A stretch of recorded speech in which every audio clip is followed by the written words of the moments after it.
Hello and welcome to online Adda for study benefit for learning. दोस्तों स्वागत है आप सभी का online Adda for study YouTube channel पर। इस वीडियो में हम बात कर रहे हैं कई बड़ी और लेटेस्ट अपडेट के बारे में जो कि संबंधित है 20 तक स्कूल बंद के बारे में, 22,000 प्रधानाध्यापकों पर गिरी गाज के बारे में, 70 लाख छात्रों को बड़े झटके के बारे में, शिक्षा मंत्रालय ने सीबीआई को सौंपा केस के बारे में, इसके अलावा यूजीसी नेट परीक्षा को लेकर, इसके अलावा इस साल की 4 बड़ी परीक्षाओं के रद्द होने के बारे में, पेपर लीक को लेकर एक एक करके सारी अपडेट हम कवर करेंगे। चैनल को सब्सक्राइब करके बेल आइकन को दबा लें और वीडियो को लाइक कर दें जिससे कि आपको रियल ऑथेंटिक जानकारी online Adda for study YouTube channel के माध्यम से मिलती रहे। चलिए शुरुआत करते हैं सबसे पहली अपडेट के साथ।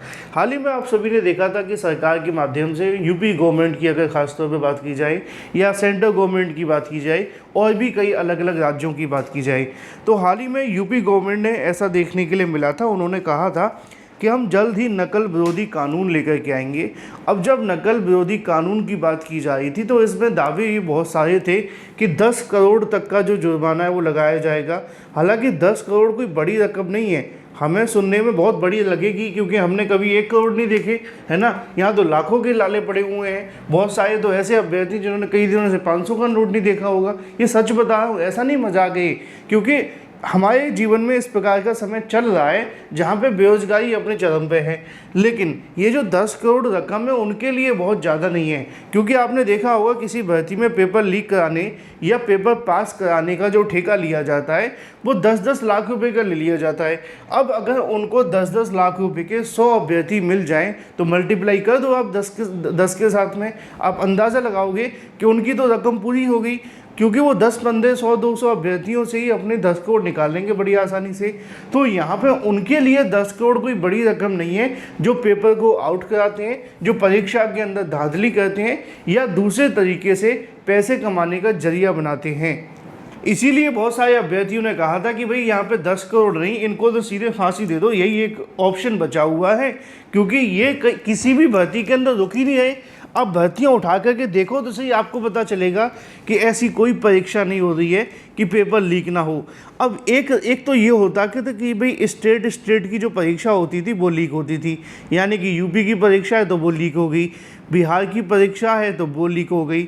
लेकिन वो कहते थे ना, दीमक अगर लगी हो और आप उस दीमक को जहाँ पे देखिए वहीं से हटा दोगे तो ऐसा नहीं है कि वो दीमक ख़त्म हो गई है, आपको उसकी जड़ तक जाना पड़ेगा कि दीमक कहाँ से शुरू हुई थी। अदरवाइज़ ये जो दीमक है वो सेंट्रल गवर्नमेंट की परीक्षाओं के अंदर भी जाने लगी, जिसको हम कहते थे कि एनटीए के माध्यम से परीक्षा होगी तो पेपर लीक नहीं होगा, एनटीए के माध्यम से परीक्षा होगी पेपर लीक नहीं होगा। लेकिन अब तो ऐसा भी होने लगा है। यहाँ पे आप सभी के सामने जानकारी देखने के लिए मिलती है कि यूजीसी नेट एक दिन बाद ही सीबीआई करेगी गड़बड़ी की जांच, परीक्षा होगी रद्द। पहली नज़र में परीक्षा शुचिता भंग होने के संकेत, गृह मंत्रालय ने एजेंसी के इनपुट के आधार पर कार्रवाई की। मंत्रालय ने विश्वविद्यालय अनुदान आयोग की राष्ट्रीय पात्रता परीक्षा नेट को पवित्रता भंग होने की आशंका के चलते एक दिन बाद ही रद्द कर दिया।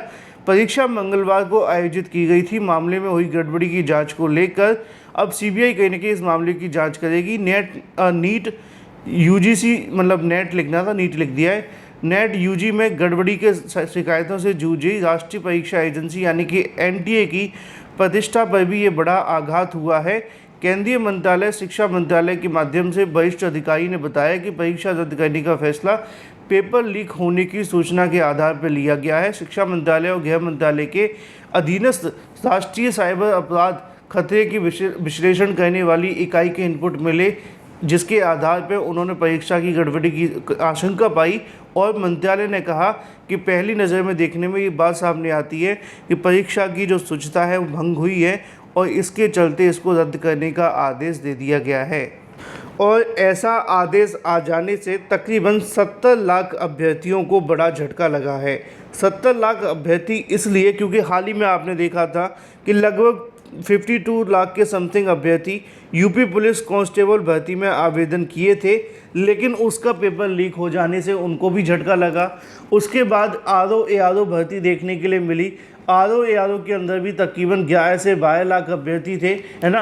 तो 60-62 लाख अभ्यर्थी तो ये हो जाते हैं और ज़्यादा ही हो जाते हैं। बचे कुछ UGC नेट की तैयारी कर रहे थे, उनको भी लपेटने में ले लिया। तो अब तक अगर बात की जाए 70 लाख से ज़्यादा अभ्यर्थी परेशान हैं। वहीं अगर बात की जाए नीट परीक्षा को लेकर, उसको लेकर भी पेपर लीक के चलते अभ्यर्थी परेशान हैं। 70 से 75 लाख ऐसे अभ्यर्थी हैं जो इस समय पेपर आउट हो जाने की वजह से इन परेशानियों से जूझ रहे हैं। इसी को लेकर जानकारी भी लिखी हुई है कि शिक्षा मंत्रालय ने अब CBI को ये मामला सौंप दिया है। आखिरकार सरकार ने इस बात को मान लिया कि UGC नेट का जो पेपर है वो रद्द कर दिया जाए और जांच के जो आदेश हैं वो CBI को दे दिए जाएं। ऐसे ही कुछ जांच होनी चाहिए ARO भर्ती के अंदर। ऐसा ही कुछ होना चाहिए UP पुलिस कांस्टेबल के अंदर, जहां पर 70 से 80 लाख अभ्यर्थी प्रभावित हैं। तो वहीं दूसरी तरफ नीट को लेकर भी अभ्यर्थी परेशान हैं। नीट अभ्यर्थियों से 3 घंटे पूछताछ जारी रही। नीट प्रश्न पत्र लीक मामले में EOU यानी कि आर्थिक इकाई, जो बिहार के अंदर एक यूनिट है, जैसे कि UP में एक STF होती है, बुधवार को 2 अभ्यर्थियों से 3 घंटे तक पूछताछ करती रही। एक अभ्यर्थी को बख्तियारपुर में ईसा भारती व दूसरे समस्तीपुर निवासी दोनों से पूछा गया कि इन्हें परीक्षा से पहले कोई प्रश्न पत्र न मिला, अगर हाँ तो कहाँ से मिला, किसने दिया, कैसे मिला, और भी बहुत सारे सवाल। इनको लेकर जानकारी अब EOU अपनी रिपोर्ट के माध्यम से देगी कि उनको क्या जवाब मिले हैं और क्या जवाब नहीं मिले हैं। तो वहीं दूसरी तरफ बात की जाए, सिपाही भर्ती परीक्षा कराने वाली कंपनी एजुटेस्ट हुई ब्लैकलिस्ट। ARO परीक्षा का पेपर लीक हो जाने के बाद से अब उसकी जो परीक्षा कराने वाली संस्था थी या एजेंसी थी, उसको भी ब्लैकलिस्ट कर दिया गया है। और ब्लैकलिस्ट करने से ज़्यादा फर्क नहीं पड़ता, आप जानते हैं। दूसरी कोई एजेंसी आएगी, दूसरा काम करेगी, फिर वो घोटाला कर देगी। समस्या यहाँ पर ये है कि पेपर लीक हो कैसे रहे हैं और इनको रोका कैसे जा सकता है, क्योंकि ये सबसे बड़ा दुख है। इसी के साथ अगर बात कर ली जाए अपनी अगली अपडेट के बारे में, जो कि संबंधित है 22,006 अधिकारियों और प्रधानाध्यापकों पर गिरी गाज के बारे में।